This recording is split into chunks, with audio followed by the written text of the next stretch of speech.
আসসালামু আলাইকুম প্রিয় ভিউয়ার্স, প্রিয় সাবস্ক্রাইবার, কেমন আছেন? আশা করি ভালো আছেন। আমিও ভালো আছি আলহামদুলিল্লাহ। আপনারা দেখতেই পাচ্ছেন লোহার অ্যাঙ্গেলের মাধ্যমে আমরা টালি টিন বসানোর কাজ চলমান। সম্পূর্ণ বিএসআরএম এর অ্যাঙ্গেল দিয়ে এই বাড়ির চালের কাজটি করা হয়েছে। আপনারা দেখতেই পাচ্ছেন এখানে মূলত কাঠের ডিজাইন, কাঠের ঘরে সেম ডিজাইন কাজটি করা হয়েছে। এই কাজটি আমরা সম্পূর্ণ করে দিয়েছি কিশোরগঞ্জ জেলা কুলিয়াচর থানা কৌতুরকান্দি গ্রাম। মোহাম্মদ সাইফুল ইসলাম ভাই প্রবাসী, ওনার বাড়ির চালের কাজটি আবদুল্লাহ এস স্টিল করে দিয়েছি। এখানে আমরা ভালো মানের বিএসআরএম এর অ্যাঙ্গেল 1.5 মিলি ও 4 মিলি অ্যাঙ্গেল দিয়ে রুয়া, তীর এবং বাটাম ইত্যাদি সম্পূর্ণ চালের কাজটি করা হয়েছে।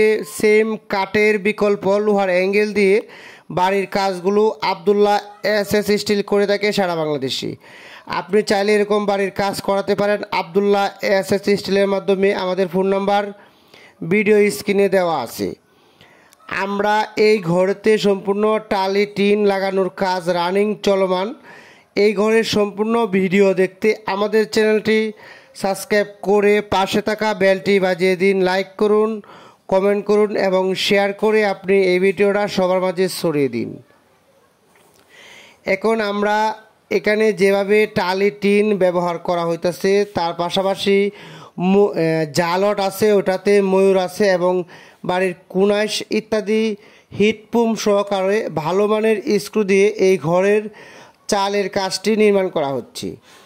আপনারা আরেকটা বিষয় জেনে খুশি হবেন যে এই ঘরে যে আমরা কিন্তু আগেও ভিডিও দিয়েছি আবদুল্লাহ এস স্টিলের, সেখানে কিন্তু লাল কালার বা রেড অক্সাইড রং দেওয়া ছিল। তারপরে কিন্তু ওরা আবার আকাশি কালার রং দিছে, কারণ হচ্ছে ওরা দুইটা রং দিছে। দুইটা রং দেওয়াতে আপনার অ্যাঙ্গেলটা অনেক দিন লাস্টিং করবে।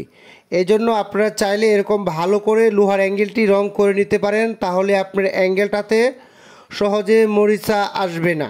সবাইকে অসংখ্য ধন্যবাদ ভিডিওটা দেখার জন্য। আসসালামু আলাইকুম, আমি মোহাম্মদ নাসির খান।